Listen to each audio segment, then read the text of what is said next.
আমরা অত্যন্ত দুঃখ ভারাক্রান্ত মনে এখানে দাঁড়িয়েছি। পৃথিবীর নিকৃষ্টতম যদি কোনো হত্যাকাণ্ড ঘটে, এইরকম একটা নৃশংস বর্বর হত্যাকাণ্ড দ্বিতীয়টা আছে কিনা সন্দেহ।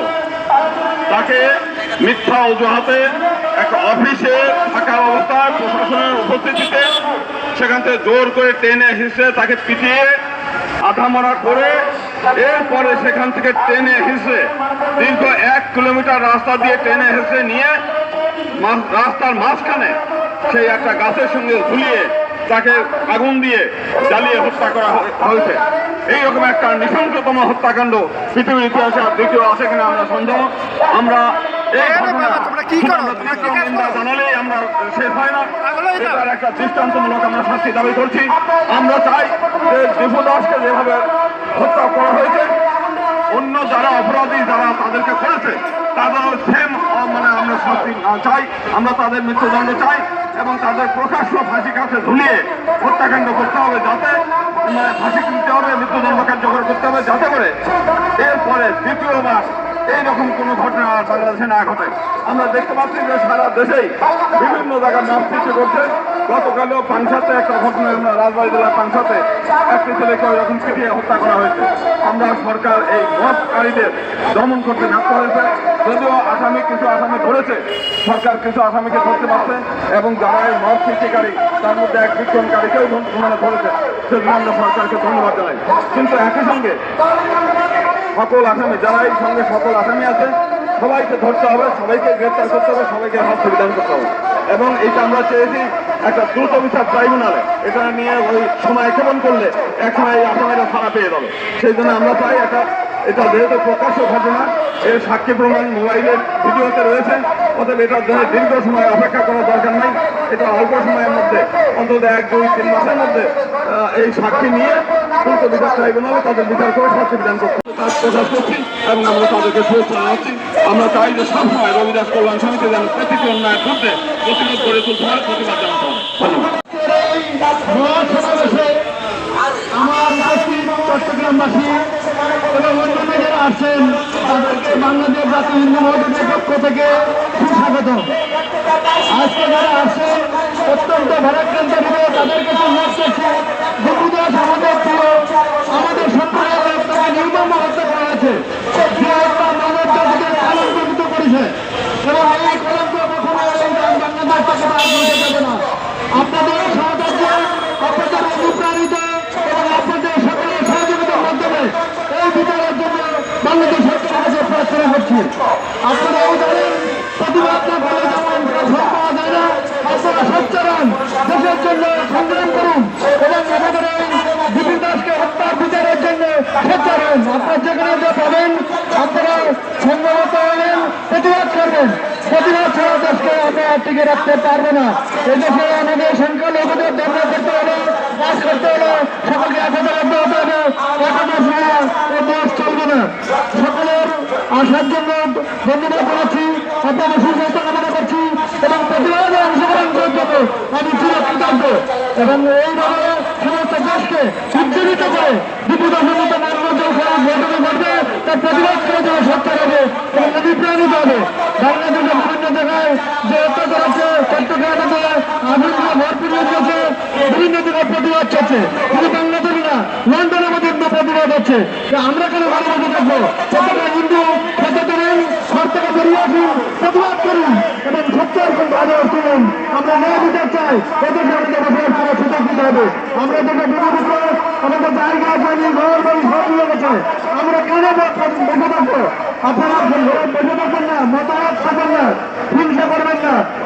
যদি কোনো বাংলাদেশের কাছে পড়া করেন কিন্তু ধর্মীয় ক্ষেত্রে এখন সিংহে ভালুকার মধ্যে দীপুচন্দ্র দাসকে যেভাবে মত সৃষ্টি করে সংখ্যালঘু মনে করে যে ঘটনা ঘটিয়েছে, তার প্রতিবাদ জানানোর জন্য আজ আমরা প্রেস ক্লাবে উপস্থিত হয়েছি।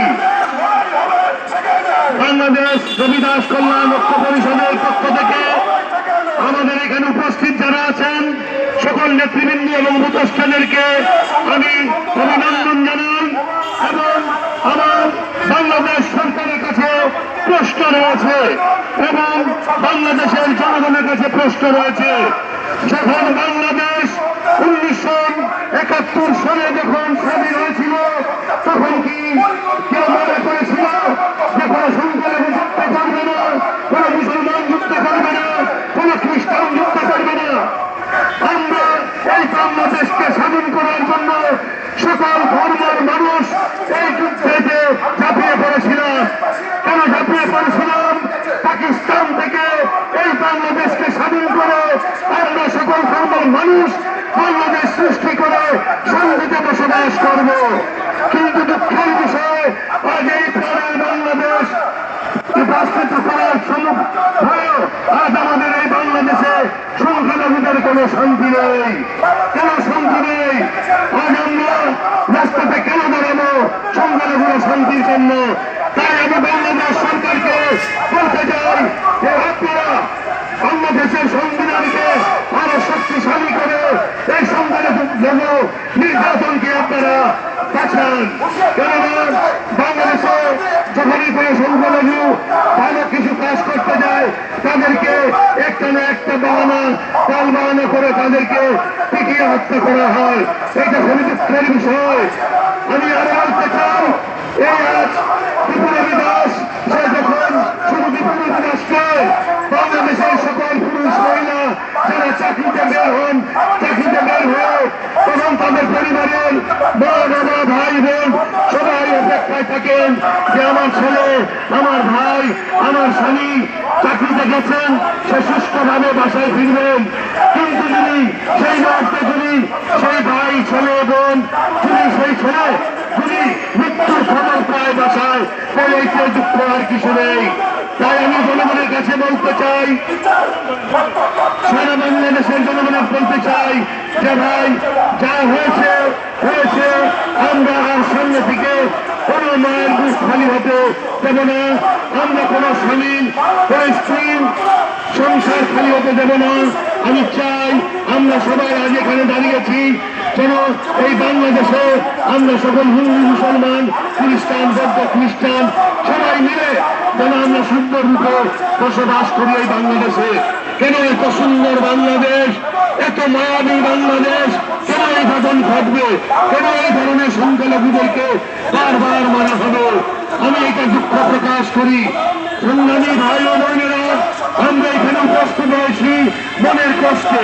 আমরা সকলেই আবেদন করবো সকলের সরকারের কাছে, সেই টিপুচন্দ্র দাসকে মারা হয়েছে তার পরিবারের ব্যয়ভার সংসার সব সরকারকে দিতে হবে।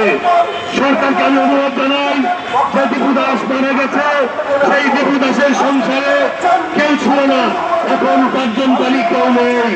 আর আমি বলবো সরকারকে অথবা যারা বড় বড় ব্যবসায়ী রয়েছেন যেন তাদের পরিবার থেকে যে কোনো দুই একজনকে চাকরি দেওয়ার জন্য, সেই চাকরিতে যেন তার সংসার সুস্থ সুন্দরভাবে চলে। কারণ টিপু দাসের পরিবারেও আমাদের মতন একজন বাংলাদেশের নাগরিক। যদি আমরা খেয়ে পড়ে থাকি তাহলে তার পরিবার কেন না খেয়ে মরবে? তাই আমি অনুরোধ করবো সরকারের কাছে, এবং যদি কোনো কোম্পানি বা কোনো সরকারি যে কোনো প্রতিষ্ঠানে তার পরিবারকে চাকরি দিয়ে তাদের সংসার যেন সুস্থভাবে বাঁচতে পারে, আমি এই বলে আমি আমার বক্তব্য শেষ করছি।